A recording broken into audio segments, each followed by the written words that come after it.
Welcome back to my channel. আজি মই বনাবলৈ গৈছোঁ ৰোগান জোছ। তাৰ বাবে কাটি লৈছোঁ পিঁয়াজ আৰু মাংস আধা কেজি ধুই লৈছোঁ। পিঁয়াজ মই 3টা লৈছোঁ মিডিয়াম চাইজৰ। এয়া মই কিছু গৰম মছলা লৈছোঁ। গৰম মছলাৰ ভিতৰত আছে তেজপাত, কেইখিলামান চফ কুটি, ইলাচি আৰু ডালচেনি, আৰু লগতে মই কেইটামান মেথি দানা লৈছোঁ। সেইটো অপশ্যনেল, আপুনি মেথি দানা নল'লে লঙো দিব পাৰে। কেৰাহীত মই তেল গৰম হ'বলৈ দিছোঁ প্ৰায় 150 গ্ৰামমান। তেল অকণমান বেছিকৈ লাগে বাৰু, কাৰণ কি ভালকৈ ফ্ৰাই হ'ব লাগিব আপোনাৰ মাংসখিনি তাত। এয়া তেল গৰম হয় মানে মই মোৰ বাটাৰ মিল্কখিনি ৰেডি কৰি লৈছোঁ। বাটাৰ মিল্ক বনাবলৈ জানেই নহয়, একাপ গাখীৰত মই এডোখৰ নেমু চেপি গাখীৰখিনি ফাটিবলৈ দিছোঁ, যিখিনি দৈৰ কাম কৰিব। কাৰণ কি এই ৰেচিপিটোৰ শেষৰ ফালে মই দৈ ইউজ কৰিব লাগিব, আৰু মোৰ তাত এতিয়া দৈ নাই। তেলখিনি দেখিছে গৰম প্ৰায় হৈ গৈছে, মোৰ পিঁয়াজডোখৰ জ্বলিয়েই গ'ল। এতিয়া মই তাত পিঁয়াজখিনি ভাজিম, তাৰ আগতে গৰম মছলাখিনি দিব লাগিব। আৰু মই তাত এচিকুট চেনিও দিছিলোঁ তেলত। চেনিখিনি দিলে কি হয়, চেনিখিনি ভালদৰে কেৰামেলাইজ হয়, আৰু ভালদৰে কেৰামেলাইজড হ'লে পিঁয়াজৰ যিখিনি ভাজি তাত ধুনীয়া এটা কালাৰ আহিব। এয়া মই পিঁয়াজখিনি ভাজিম কেইমিনিটমান। যেতিয়ালৈকে পিঁয়াজখিনি মই ভাজোঁ, মই মোৰ মছলাখিনি ৰেডি কৰি লওঁ, আৰু ইয়াক মই হাই ফ্লেমত মাজে মাজে লৰাই থাকিম। তেনেদৰেই এয়া মোৰ পিঁয়াজ ভাজি অলম'ষ্ট ৰেডি। পিঁয়াজখিনি একদম গল্ডেন ব্ৰাউন হৈ গৈছে, গতিকে এইখিনি এতিয়া ৰেডি হোৱা যেন লাগিছে মোৰ। পিঁয়াজখিনি যদি আমি ভালদৰে নাভাজোঁ, তেতিয়াহ'লে মাংসত ভাল কালাৰ নাহিব। যিহেতু মই এই ৰোগান জোছত কাশ্মীৰী মিৰ্চ ইউজ নকৰোঁ, গতিকে পিঁয়াজখিনি মই তেনেদৰে ভাজি লৈছোঁ যাতে কালাৰটো ভালদৰে ফুটি উঠে। এয়া চাওক, পিঁয়াজখিনি প্ৰায় ৰেডি হৈ গৈছে। এই ৰেচিপিটোত পিঁয়াজখিনি ভজাটোৱে মেইন দেই, ভালদৰে পিঁয়াজখিনি ভাজিবলৈ নাপাহৰিব। এয়া মাংসখিনি মই টুকি লৈছোঁ যদিও, আৰু অকণমান হাতেৰে চেপি তাৰ এক্সেছ যিখিনি পানী আছে ওলাই মই মাংসখিনি কিছু দেৰি ভাজিম। এয়া প্ৰায় আধা কেজি মাংসই মই লৈছোঁ। মাংস আৰু পিঁয়াজৰ অনুপাতটো আপুনি নিজৰ হিচাপ মতেই দিব, কোনো কথা নাই, কিন্তু এক্সেছিভ পিঁয়াজ তাত নিদিব।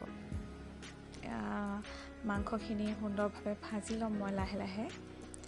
এই ৰেচিপিটোত মন কৰিবলগীয়া কথা এইখিনিয়ে যে মাংসখিনি আপুনি প্ৰথমতে পিঁয়াজ আৰু মছলা লগত ভালদৰে ভাজি ল'ব। এইটো সময়ত মই অকণমান নিমখ দি দিম। নিমখ আপুনি আন্দাজমতেই দিব, কিয়নো নিমখৰ আন্দাজটো সকলোৰে বেলেগ, আৰু যিহেতু অকণমান পানী পিছলৈ দিব লাগিব, তো মই পিছলৈ নিমখ এডজাষ্ট কৰিম বাৰু।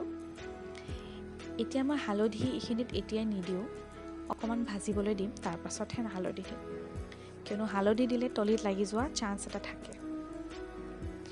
এয়া গোটা জিৰা আৰু গোটা ধনিয়া পাউডাৰ বনাব লাগিব। কিয় বনাম মই পিছলৈ আপোনাক দেখুৱাম বাৰু, ভিডিঅ'টি চাই থাকক। আৰু এয়া সুন্দৰকৈ ভাজি ৰেডি হৈ গ'ল মোৰ মাংসখিনি। পিঁয়াজৰ লগত পিঁয়াজৰ এৰমা আৰু পিঁয়াজৰ যিটো টেষ্ট, সেইখিনি মাংসত সুন্দৰকৈ মিলি গৈছে। এইটো ষ্টেজত যদি আপুনি অকণমান স্মেল এটা লৈ চাই, আপুনি গম পাব বৰ ধুনীয়া এটা স্মেল ওলাই দেই। এয়া আদা আৰু নহৰু বটি ল'লোঁ, পটাত মই পিচি লৈছোঁ এইখিনি। আদা মই এতিয়া আধাহে দিম, আধা পাছলৈ দিম, আৰু মই নহৰু গোটেইখিনি দিম। চাগে 1.5 চামুচমান নহৰু আছে, তো 1.5 চামুচ নহৰু মই গোটেইখিনি দিম। ইচ্ছা কৰিলে আপুনি আৰু বেছি নহৰু দিব পাৰে। যিহেতু আজি বতৰটো অলপ গৰম, চ' মই বেছি নহৰু ইউজ নাই কৰা, 1.5 চামুচেই যথেষ্ট। এতিয়া এইখিনি কিছু পৰ ভাজিব লাগিব, যেতিয়ালৈকে নহৰুৰ গোন্ধটো, কেঁচা যিটো ভাৱ, সেইটো আঁতৰি নাযায়। এয়া মই মিডিয়াম ফ্লেমত লাহে লাহে ভাজি থাকিম। নহৰু আৰু আদা যেতিয়া আপোনাৰ ভজা হৈ যাব ভালদৰে, তেতিয়া আপুনি তাত হালধি এড কৰিব। মই হালধিখিনি ডিৰেক্টলি তেলতেই দিছোঁ, কিয়নো তেলত যেতিয়া আপুনি হালধিখিনি দিয়ে, তেতিয়াহ'লে মাংসৰ কালাৰটো ধুনীয়া আহে। এতিয়া এইখিনি পানীৰে ভালদৰে ভাজি মই অকণমান টাইম ঢাকন লগাই শুহিব দিছিলোঁ, আৰু চাওক ইমান ধুনীয়াকৈ কালাৰটো উঠি আহিছে। পাছলৈ আলুৰ কালাৰ আহিব, আপুনি তাক এনেদৰে শ্ল' কুক কৰি থাকিব লাগিব। এই ডিছটোৰ এচেঞ্চেই হ'ল ইয়াক আপুনি ভালদৰে সিজাব লাগিব শ্ল' কুক কৰি। যিমান দেৰিলৈ ইয়াক বনায় সিমান দেৰি ইয়াৰ সোৱাদ আহিব। এয়া মোৰ তেল বিৰিঙিব ধৰিছে, দেখিছেনে? এইটো ষ্টেজত আৰু এবাৰ মই ভালদৰে ভাজি লৈ তাত আকৌ এবাৰ পানী দি মই ঢাকন লগাই দিম। ৰোগান জোছৰ এটা কথা হ'ল যে এইটো অৰিজিনেলি কাশ্মীৰী ডিছ হয়, আৰু কাশ্মীৰত কি হয়, লাল মিৰ্চ পাউডাৰ যিটো কাশ্মীৰী পাউডাৰ বহুত পৰিমাণে পোৱা যায়, আৰু তাৰ ডিছবোৰত তাৰ বহুলভাৱে ব্যৱহৃত হয়। কিয়নো কাশ্মীৰী মিৰ্চে যিহেতু কাশ্মীৰ ঠাণ্ডা ঠাই, তাত সেইটো খোৱাৰ পাছত দেহটো গৰম কৰি ৰাখে। কিন্তু ছেইম বস্তু আমাৰ ৱেডাৰৰ লগত, আমাৰ অসমৰ ৱেডাৰৰ লগত এপ্লিকেবল নহয়, কিয়নো আমাৰ ৱেডাৰ হিউমিড হয়, গৰম আছে, আৰু অধিক মাত্ৰাত যদি কাশ্মীৰী মিৰ্চ খাবলৈ হ'লে আমাৰ অসুখো হৈ যাব পাৰে। এয়া মই 3 কাপমান পানী ঢালি ল'লোঁ আন্দাজমতে, আৰু তাক মই ভালদৰে ঢাকনি লগাই অকণমান সময়ৰ বাবে সিজিবলৈ দিম। জুইৰ ফ্লেম মই মিডিয়াম টু হাই ৰাখিছোঁ। জুইৰ ফ্লেম আপুনি মিডিয়ামে ৰাখিব, পাৰিলে ল' ৰাখিব। মোৰ অকণমান দৌৰা হৈছে কাৰণে মই মাজে মাজে হাই ফ্লেমত ভাজিছোঁ। এয়া চাওকচোন, মোৰ বাটাৰ মিল্কখিনি ইমান ধুনীয়াকৈ ৰেডি হৈছে। তাক চাগে মই আধা ঘণ্টামান ৰাখি থৈছোঁ, আৰু বৰ ধুনীয়াকৈ দৈ কনচিষ্টেঞ্চি হৈছে। ইয়াত মই গুড়ি মছলা কিছুমান এড কৰিম। জিৰা গুড়ি আৰু ধনিয়া গুড়ি মই বনাই থৈছিলোঁ পটাত পিচি, আৰু এইখিনি মিক্স কৰি ল'ম।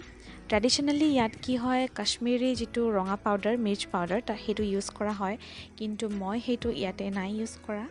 ভালদৰে আপুনি মিলাই ল'ব। দৰকাৰ হ'লে অকণমান আৰু জিৰা গুড়ি দিব পাৰে।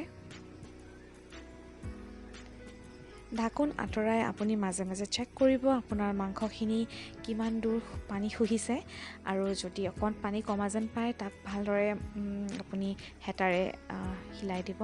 কিয়নো এই মাংসখিনিত এইটো ৰেচিপি যিটো হয় তাৰ এচেঞ্চেই হয় কি তাক শ্ল' কুক কৰা হয় প্ৰায় 1.5 ঘণ্টামান। তাত বহুত পানী, বহুত গুড়ি মছলা, বহুত কাশ্মীৰী মিৰ্চ, ঘি বা বাটাৰ এইবোৰ দি তাক কুক কৰা হয়। গতিকে এইটো বহুতেই ইম্পৰ্টেণ্ট যে আপুনি মাজে মাজে পানী দি তাক ভালদৰে কুক কৰিব। পানী কমি যোৱা যেন পালে তাত মই আদা বটা আৰু যিখিনি জিৰা বটা থৈছিলোঁ সেইখিনি মই দিম। সদ্যহতে মই জিৰাখিনি দিছোঁ, আদাখিনি মই একদম শেষত দিম বুলি ভাবিছোঁ। এয়া চাওক, ইমান ধুনীয়া কালাৰ এটা উঠি আহিছে। এই যে কালাৰটো দেখিছে নহয়, এই কালাৰটো মেইন ৰিজন কি জানেনে? চাওক, মই জুইৰ ফ্লেম অকণমান হাই ৰাখিছোঁ, কিয়নো মই এইটো কুকাৰত দিম, সেইকাৰণে অকণমান মই ভাজিবলৈ দিছোঁ তাক হাই ফ্লেমত। আপুনি কিন্তু মিডিয়াম ফ্লেমতে ৰাখিব। এই কালাৰটো যে দেখিছে নহয়, এই কালাৰটো কেৰামেলাইজড অনিয়ন যে আমি বনাইছিলোঁ অকণমান চেনি দি, সেইকাৰণে ইমান ধুনীয়া কালাৰ আহিছে। তেল বিৰিঙিব আৰম্ভ হৈছে, দেখিছেনে? এইটো ষ্টেজতে আপুনি ইয়াক কুকাৰত ট্ৰান্সফাৰ কৰিব লাগিব। মই অকণমান আৰু টাইম ভাজিম বুলি ভাবিছোঁ ভালদৰে, যাতে কালাৰটো আৰু ভাল হৈ উঠে। এয়া কুকাৰত মই ট্ৰান্সফাৰ কৰি ল'লোঁ বস্তুখিনি, দেখিছেনে?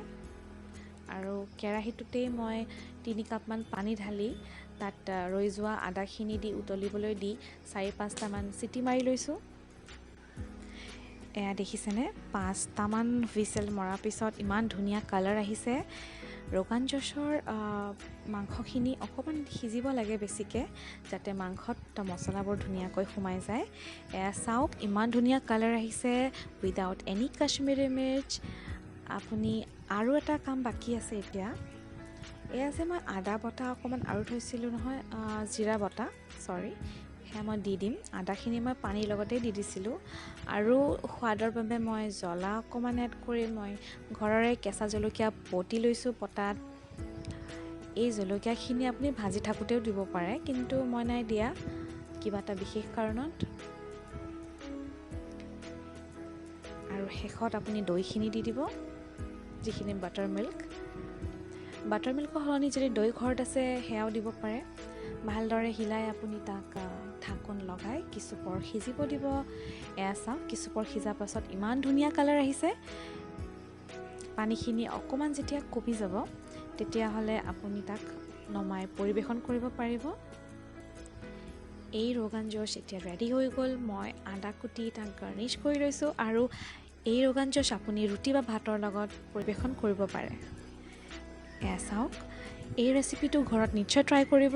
যদিহে ৰেচিপিটো ভাল পায় তেতিয়াহ'লে ভিডিঅ'টোক লাইক কৰিব, শ্বেয়াৰ কৰিব আৰু যদিহে আগলৈ আৰু এনেকুৱা ভিডিঅ' মই বনাব আপুনি বিচাৰে তেতিয়াহ'লে চেনেলটো ছাবস্ক্ৰাইব